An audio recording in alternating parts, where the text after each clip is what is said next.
Hey guys, this is Magic here, and it's time for another overlooked but awesome card, but first, special shout out to whatever human is inevitably reviewing this because it's inevitably going to get demonetized.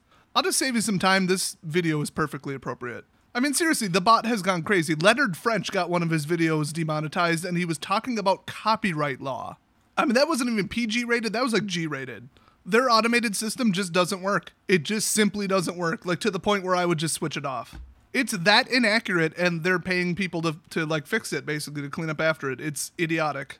Anyway, this particular overlooked but awesome card is one of the rare ones where, at the time of this recording, it's legal and standard. Now, the last time I did this, I think it was Wall of Resurgence, and that card, oh my gosh, it was amazing.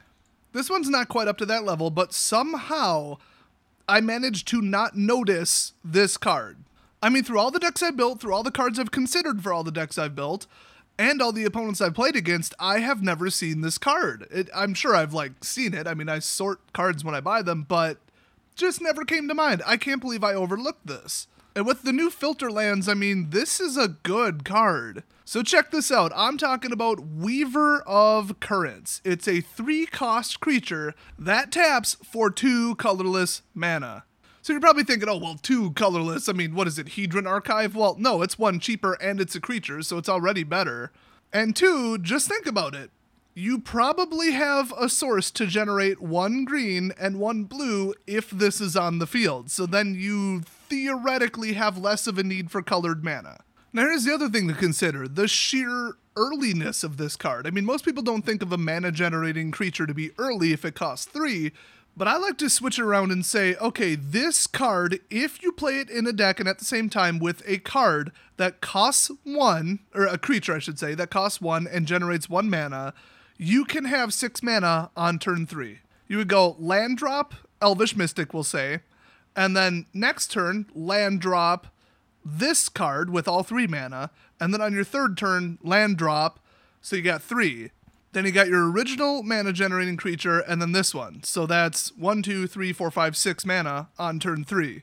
I mean, that is like legacy and vintage level broken almost. I mean, it's not as bad as Simeon, which honestly they just need to ban that for modern. But it's just so good. I mean, even late game, this works perfectly with X spells. I kind of wish that Endless one was still legal.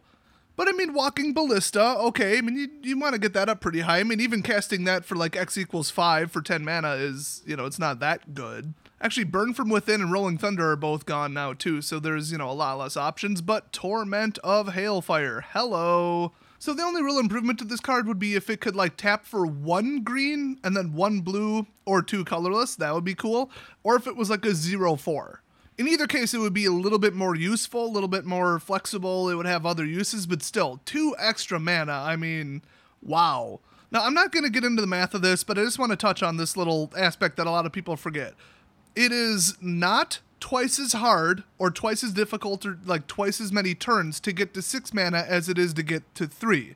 The simple short version without giving you the probability and stuff and the equations is because you start the game with 7 cards. In fact, it's much harder to get to 7 from 6 than it is to get to 4 from 3. So if you're at 4 and you drop this out, you're now at 6. 6 is a lot more powerful than 4 when it comes to spell cost. I mean, this would enable you almost by itself to play really big, really powerful spells. I mean, it seems like 5 is the magic number lately. Well, especially in white. I mean, in white, if you get to 5, oh my gosh. And then Settle the Wreckage is only 4, by the way.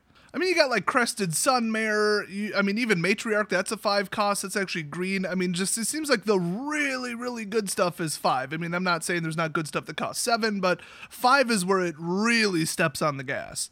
So this card is just so good. If you know that you don't have a lot of double and triple color costs, good for you. Otherwise, you could just run a bunch of filter lands, but the problem with that is how do you generate the green and the blue unless you already have 4 lands on the field, but then it's just a question of how high do you need to go. So you guys know how mana curves work and, it's not that complicated. Now, as far as this thing's usability in other formats, I could see it. I mean, there might be better options. Karametra's Acolyte is probably better. Well, of course, that's board state dependent, so it's not automatic, and it does cost 4. But would I say this is better than Birds of Paradise? I mean, it's not flying, but it's bigger. It's a lot slower, but it generates double the mana. So it's it's not really apples to apples, but I guess you could say it's on curve with Birds, sort of. I mean, it's not a 2 cost that taps for 2. That would be excessive. But I could see it going into a ramp deck. I really could, if those are the colors and you can reliably generate them. So yeah, I think this is a fantastic card. And like I said, right now in Standard, if you run the filters, okay, you basically just pay 1 over, send it in, spit out what you actually need, and there you go. And with 2 colorless, yeah, you probably are over whatever you needed. So absolutely consider this if you need to get to a lot of mana in a pretty good hurry, because chances are, although this is the most, oh, I can't just drop it out, this will save me, oh, I'm stuck at 2 lands, fixer cards, if the rest of your deck is that, like 2 cost, creatures that tap for 1 mana, you're going to use them to get to this.